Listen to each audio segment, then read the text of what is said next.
Michel Kitoko nous a rejoint sur ce plateau pour le deuxième dossier du jour. Bonsoir et bienvenue. Merci. Alors, on va parler de l'an 1 de François Hollande. Oui. Pensez-vous que le locataire de l'Élysée a réalisé ce qu'il a dit le 2 mai de l'année passée et même encore dans son discours du 6 mai 2012? Moi, je pense qu'il a fourni un grand effort. Il a émis un vœu. Il a voulu vraiment que la France puisse sortir du trou que Nicolas Sarkozy a laissé. Il a laissé une situation chaotique. Il a laissé à la limite un désert. Il a tout cassé, il est parti. Il a laissé la France avec une facture complètement salée. Et François Hollande va se retrouver devant une réalité qui l'amène à forger encore des efforts, des grands efforts d'ailleurs, avec beaucoup de sacrifices de tous les Français pour sortir un peu la France de la situation où elle est. Beaucoup ne s'imaginaient pas. Et moi, je suis persuadé que les Français vont comprendre aujourd'hui. Ils essaient de comprendre petit à petit que ce qui arrive aujourd'hui, c'est que François Hollande est en train de chercher à construire, c'est vraiment au prix de beaucoup de sacrifices parce que les dégâts étaient énormes. Et c'est chaque jour qu'on découvre les dégâts que Nicolas Sarkozy a laissés à la France. Vous pensez que c'est un bilan positif? Alors, même après qu'on examine l'arrêt des hauts fourneaux de Florange, le scandale dans l'affaire Cahuzac, et puis aussi la loi autorisant le mariage pour tous, vous pensez vraiment que François Hollande est dans le bon, son bilan est une réussite, du moins voilà, pour cette première année? Justement, on ne va pas confondre la situation de Cahuzac avec l'ensemble de la politique de Nicolas Sarkozy, parce qu'il n'a pas prévu que dans son équipe gouvernementale, qu'il y ait des escrocs, qu'il y ait des gens qui vont mentir à la population française et qu'il y ait des gens qui vont dire des choses qui sont contraires à sa philosophie. Mais il a pris ses responsabilités. Cahuzac aujourd'hui ne fait plus partie de son équipe dirigeante. Ça, c'est de un. De deux, la situation des mariages pour tous, ce n'est pas une situation qui, pour les Français aujourd'hui, ce n'est pas le vrai problème. Le vrai problème est ailleurs. C'est la situation économique. Parce que ça, c'est un problème de la moralité et de ce que pensent un grand nombre de Français. Parce que la loi, si la loi elle est passée, parce que les Français jugent que cette loi devait passer. Là, ce n'est pas moi, aujourd'hui, ni à François Hollande, de juger si on est d'accord ou pas, mais la situation française. Et sur le plan économique en France? Sur le plan économique, je vous dis encore une fois que François Hollande a hérité un héritage complètement chaotique.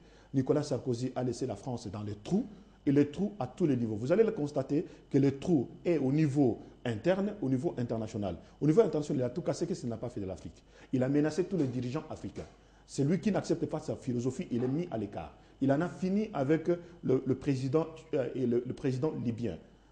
Directement, personnellement, il s'en est chargé. Vous trouvez ça normal sur la scène internationale? N'est-ce pas une politique de la France ou bien seulement de Nicolas Sarkozy? Mais je vous parle de la personne de Nicolas Sarkozy. Parce que ce qu'il a fait revient non pas de la volonté de tous les Français, mais vient de sa propre volonté lui-même. Il a tout cassé.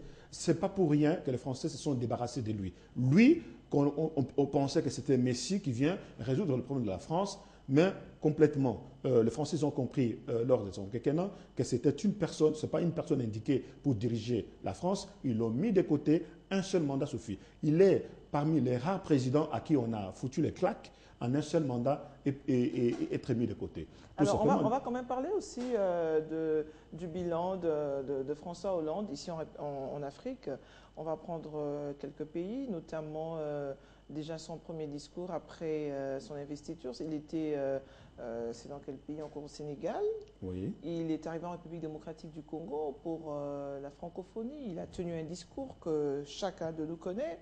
Il est allé au Mali très récemment avec les troupes françaises pour venir au secours du Mali. Oui. Vous pensez que de ce point de vue-là, François Hollande, oui, j'allais dire Nicolas Sarkozy, François Hollande a marqué des points en Afrique? Mais oui, moi je pense qu'il a marqué. Dans la généralité? Dans la généralité, sur la scène internationale. Il a fait une politique vraiment que la France devait faire depuis longtemps. Vous savez, le Parti socialiste a accédé au pouvoir après que la droite puisse casser l'ensemble de beaucoup de choses. Et sur la scène internationale, parce que vous le dites bien, le discours qu'il a tenu au Sénégal, c'est un discours pour aller répondre à Nicolas Sarkozy, c'est qu'il a dit que l'Afrique n'est pas rentrée dans l'histoire. L'histoire des esclaves, l'histoire de beaucoup de choses, l'histoire que l'Afrique a construit, l'Europe et l'Amérique. Il a voulu leur montrer que cette Afrique a bel et bien entré dans l'histoire. Il est allé jusqu'à Île de Gorée, jusqu'à la porte, à la sortie de point de non-retour des esclaves. Il a prononcé un discours pour montrer que cette Afrique-là est rentrée dans l'histoire. C'est un point gagné. Deuxième point gagné, c'est quand il est venu ici à Kinshasa, en affirmant haut et fort que la France va s'engager à élargir, si pas même le mandat de la MONUSCO pour essayer d'aider le Congo à retrouver sa paix à l'est du pays. Jusqu'à maintenant. Quand bien même il donnait le dos au pouvoir en place. Non, mais attendez, jusqu'à maintenant, vous allez voir, jusqu'à maintenant, il continue avec cette politique. N'eût été l'appui de la France, peut-être on n'aurait pas pu gagner cette force offensive qui va être mise en place pour aider le Congo à retrouver sa souveraineté, sa place à l'est du pays. Donc c'est un deuxième point gagné. Troisième point gagné, vous le dites bien par rapport à la question du Mali. Au Mali, François Hollande s'en est investi personnellement avec l'armée française pour défaire les forces négatives. Ce que nous sommes en train de vivre aujourd'hui, il a déjà fait au Mali. Il a aidé le Mali à retrouver sa souveraineté et sa tranquillité. Donc moi je pense qu'au niveau de l'Afrique, le peu de temps qu'il a fait en un an, il a intervenu à 3 endroits, à des moments clés, et ça nous a prouvé vraiment la présence de l'Afrique, la présence de la France en Afrique, une France que nous voulons francophone et dynamique pour essayer de nous aider à être vraiment le parapluie de beaucoup de pays. Et là, la France assume son rôle sur la scène internationale, chose que Nicolas Sarkozy n'a pas fait. À part venir diviser encore les gens ici, quand il est passé ici à Kinshasa, à son époque, demander aux Congolais, allez oui, vous allez travailler ensemble avec les amis rwandais. C'est le seul discours qu'il a pu tenir et qui a frustré encore, il n'a pas pu résoudre le problème, il a frustré encore les Congolais. Deuxièmement, il est allé tenir encore un discours à Dakar pour dire que l'Afrique n'est pas rentrée dans l'histoire. Les mêmes Sénégalais se sont retournés contre lui parce qu'ils n'ont pas aimé. Personne n'a apprécié les actes de Nicolas Sarkozy. Et quelques années plus tard, son successeur disait carrément autre chose. Oui, mais François Hollande a fait complètement une autre chose, ce que moi j'appelle positif. Regardez ce qu'il a fait. Vous allez voir que les dégâts que Nicolas Sarkozy a commis, tant au niveau interne qu'au niveau externe, beaucoup ne sont pas encore sortis vraiment de cette souffrance-là. La Libye aujourd'hui, qu'est devenue la Libye après que Nicolas Sarkozy s'en est chargé personnellement, en finir avec, soi-disant, pour lui, son dictateur.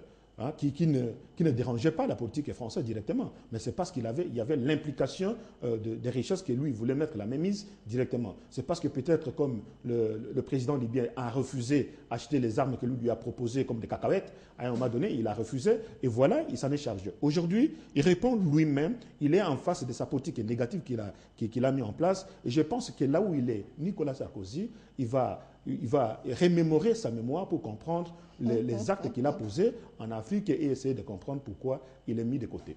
Alors, que dites-vous de ceux qui pensent que François Hollande détient le record absolu d'impopularité pour un président à ce stade de son mandat depuis la création en 1858 de cet indicateur bien mais c'est facile de faire replonger François Hollande dans l'histoire il y a plusieurs décennies, plusieurs vingtaines d'années, cinquantaine d'années. C'est facile. Mais aujourd'hui, ce que les Français veulent, c'est quoi? C'est sortir tout de suite. Les Français ont besoin d'un grand secouriste, un véritable secouriste qui vient comme un messie, qui les sorte tout de suite de la souffrance. Or, ce que les Français oublient maintenant, parce que oui, la souffrance, elle est grande, qui les a plongés dans cette souffrance-là? Alors, est-ce qu'on peut établir un parallélisme? C'est la dernière question, me fait signe qu'il n'y a plus de temps. Est-ce qu'on peut établir un parallélisme entre la situation actuelle en France et la situation en République démocratique du Congo? Quand vous parlez des Français qui veulent absolument un messie qui change tout en un coup de baguette magique, est-ce que c'est assez pareil avec la République démocratique du Congo, avec les Quinois, vis-à-vis du président Joseph Kabila? Non, mais je ne pense pas qu'au niveau de la République démocratique du Congo, il faut être honnête et dire un certain nombre de choses. Ce n'est pas pareil. Le président de la République, il est là, ça fait plus de 12 ans qu'il est là, c'est différent. C'est vrai qu'il mène une politique avec 2 premiers ministres différents. Là, moi, je ne peux pas m'apprendre directement au président de la République, je m'apprends à chef du gouvernement. Nous ne devons pas faire la confusion. Ici, c'est que beaucoup de gens ignorent la responsabilité d'un premier ministre avec sa politique qu'il met en place pour conduire les actions gouvernementales, avec le pouvoir révolu des chefs de l'État auquel la Constitution lui donne comme compétence. Donc là, au niveau, s'il a failli le président de la République, nous allons regarder son pouvoir sur le plan constitutionnel. la souveraineté du pays, oui, il doit faillir et s'expliquer par rapport à ces questions. Donc il y a eu deux gouvernements différents au sein du gouvernement, au sein de la politique du président de la République. Je vous remercie d'avoir accepté cette invitation. Je suis obligée de vous arracher la parole parce que le temps c'est de l'argent. Je vous ai reçu ici en qualité de politologue et nous avons parlé bien entendu de l'an 1 de François Hollande. Merci bien d'avoir accepté cette invitation.